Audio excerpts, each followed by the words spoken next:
Jusqu'à 9h, Good Morning Business. Il est 8h17, les frontières intra-européennes rouvrent et Edwige Chevrillon, votre invité ce matin, c'est forcément le secrétaire d'État auprès du ministre des Affaires étrangères, plus particulièrement chargé du tourisme, Jean-Baptiste Lemoyne. Jean-Baptiste Lemoyne, bonjour. Bonjour. Merci d'être avec nous, Monsieur Europe, et puis surtout Monsieur Tourisme.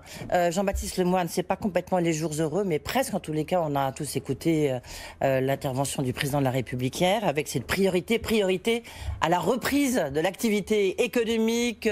On faut travailler plus, il n'y aura pas d'impôts supplémentaires, on a injecté 500 milliards, un petit amalgame quand même, dans l'économie. Jean-Baptiste Lemoyne, il était temps qu'on rouvre tous les cafés, les restaurants, les hôtels pour lancer la saison touristique. Écoutez, le président de la République a donné un coup d'accélérateur, effectivement, avec... Eh bien, cette nouvelle phase qui s'ouvre, les cafés et restaurants qui, en Ile-de-France, peuvent utiliser l'ensemble de leur espace. Et c'était une demande très forte. Vous savez, depuis 3 mois, je travaille d'arrache-pied avec la profession dans le cadre du comité de filière tourisme. On est très heureux bien que le président ait annoncé cette mesure. Le tourisme, on voit bien aussi combien ça irrigue aussi l'ensemble de l'économie nationale, à la fois en amont, les débouchés pour les producteurs, les pêcheurs, etc., et en aval aussi avec un certain nombre de services associés. Et donc ces 8% du PIB, en fait, ils valent beaucoup plus, y compris en termes d'emplois directs et indirects. Et c'est pourquoi il est important d'accompagner le secteur du tourisme dans la durée. C'est une page importante aujourd'hui qui s'ouvre 15 juin, au-delà des mesures liées à la restauration qui ont été annoncées par le chef de l'État. Il y a l'ouverture des frontières, effectivement, intérieures à l'Union européenne. Et donc, ça va aussi permettre... je dirais, à un tourisme européen de proximité, de venir renforcer le moteur domestique. Est-ce que vous avez un bilan, justement, parce que là, on arrive quasiment à la fin de la période de confinement, vous avez un bilan sur le coût, le manque à gagner pour la filière touristique? Écoutez, on a été quasiment 3 mois à l'arrêt. Et ça revient finalement autour de 30 à 40 milliards d'euros de perte de recettes, puisqu'on en fait 170 milliards sur l'année. Voilà, donc c'est une simple règle de 3, mais qui monte, et ce secteur a été arrêté quasiment à 100%. Et c'est pourquoi le président de la République a souhaité que ce soit une priorité nationale, que 18 milliards d'euros ont été mis sur la table avec 9 milliards d'euros d'aides directes, d'activités partielles, de fonds de solidarité et 9 milliards d'euros, je dirais, de financement et d'investissement, parce que ce secteur du tourisme, eh bien, il va falloir aussi qu'on continue à l'aider à rester numéro 1 dans le monde en termes d'attractivité. Ça veut dire un tourisme aussi plus durable, plus digital, et de ce point de vue-là, eh bien, on a encore du pain sur la planche avec tous les acteurs. Et en même temps, lorsqu'on a écouté hier les restaurateurs, les grands chefs, etc., ils restaient tous un peu sur leur faim, parce qu'ils disent on a encore besoin, notamment, c'est déjà prévu, une annulation des charges sur 4 mois, mais ils voulaient que ça soit sur une période plus longue, le maintien du chômage partiel. Bref, ils vous demandent d'aller plus loin. Est-ce que vous êtes prêts à les entendre? Alors, déjà, on maintient l'activité partielle et l'éligibilité au fonds de solidarité jusqu'à la fin de l'année 2020. C'est pas rien. Ce qui est sûr, c'est que on fera régulièrement des points d'étape. Et le président de la République, lorsqu'il les a reçus, c'était le 24 avril, avait dit il faut qu'on vous aide à trouver votre point mort, votre point d'équilibre, pour pouvoir redémarrer, parce que la reprise, elle va être progressive.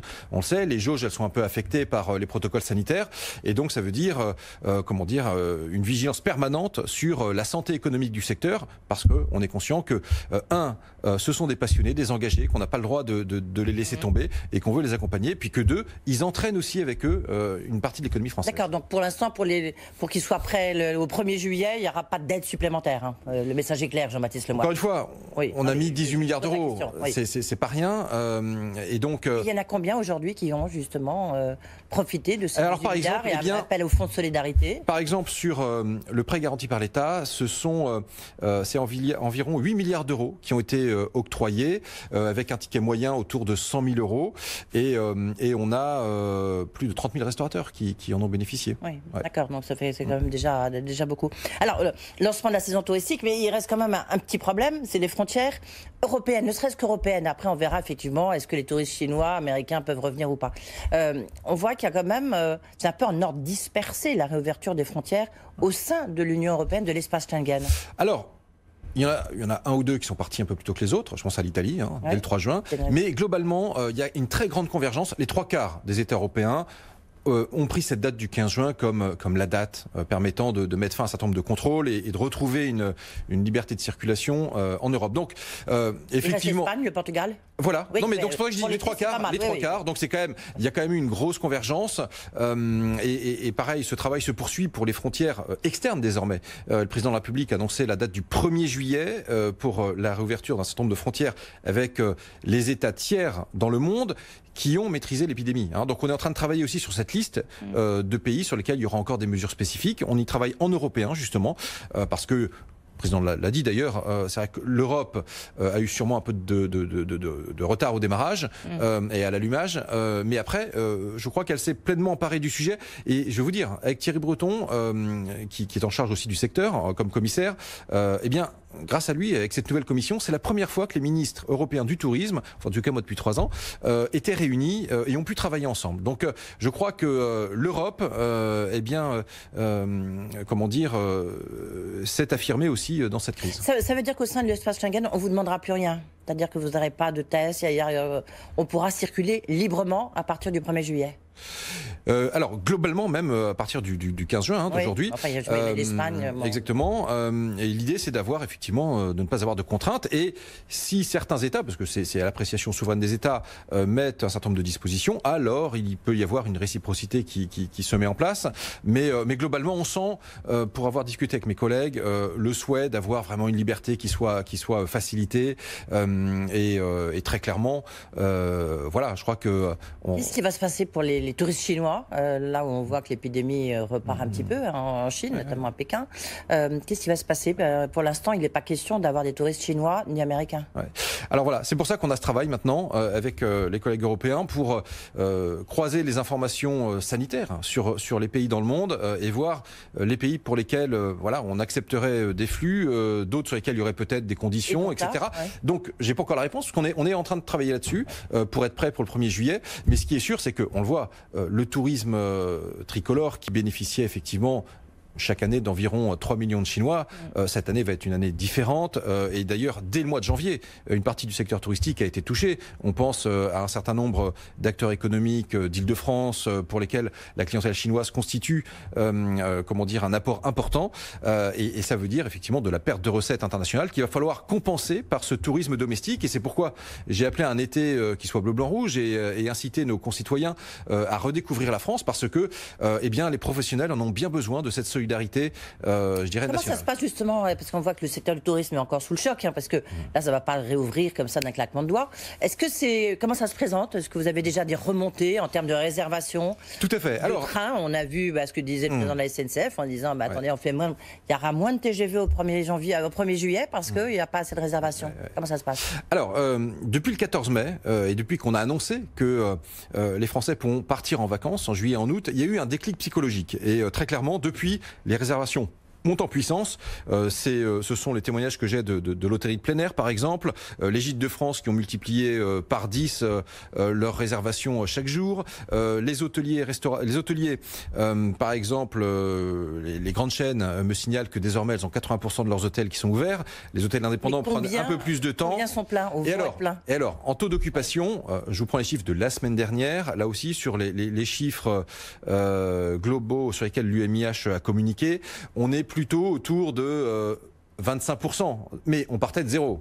Donc la remontée se fait progressivement. On a encore de la marge, vous voyez.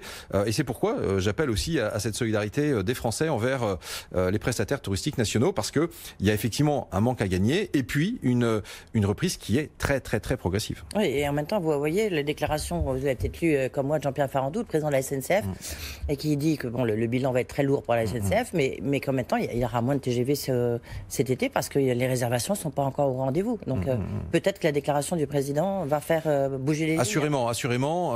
Je pense qu'il faut surveiller ça dans les prochains jours et on va voir un effet. Indéniablement, on l'a vu le 14 mai lorsque le Premier ministre s'était exprimé déjà avec cette perspective de vacances. Et puis j'ajoute par exemple, notamment j'ai une pensée pour nos amis ultramarins parce que un allègement des protocoles ont été annoncés. Donc en termes de déplacement, ça va devenir plus simple. Initialement, il y avait une quatorzaine. Donc voilà, les Outre-mer seront également dans les destinations possibles cet été. Jean-Baptiste Lemoine, j'ai été très interpellé, sachant que j'allais vous recevoir, sur la question du Maroc, où il y a 60 000 Français qui sont complètement bloqués, voire pris en otage. Enfin, en tout cas, c'est comme ça qu'ils considèrent, avec une détérioration de leurs conditions de survie. Et là-bas, notamment, il y a beaucoup d'autocaristes.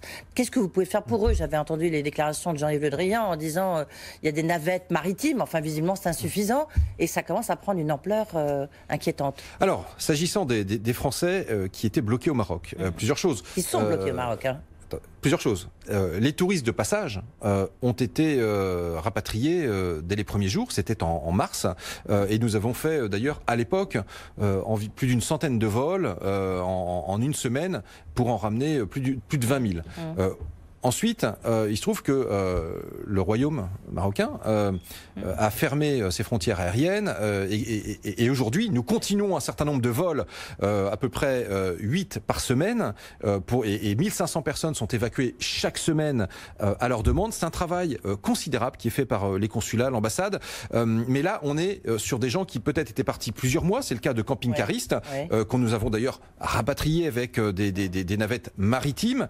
Mais pas beaucoup, visiblement, vu les témoignages. Et donc, il reste sûrement encore des Français bloqués, qui ne sont pas des touristes de passage, qui ont des attaches, qui parfois font le choix de se partager entre la France et le Maroc. Et donc, nous avons négocié avec le Maroc un certain nombre de vols, de bateaux, ce qui déjà est dérogatoire par rapport aux possibilités. Donc on continue et on continuera. Je veux leur dire qu'on ne les oublie pas. Oui, et vous ne pouvez pas faire plus pour l'instant, on a compris le message. Merci beaucoup Jean-Baptiste Lemoyne d'avoir été ici.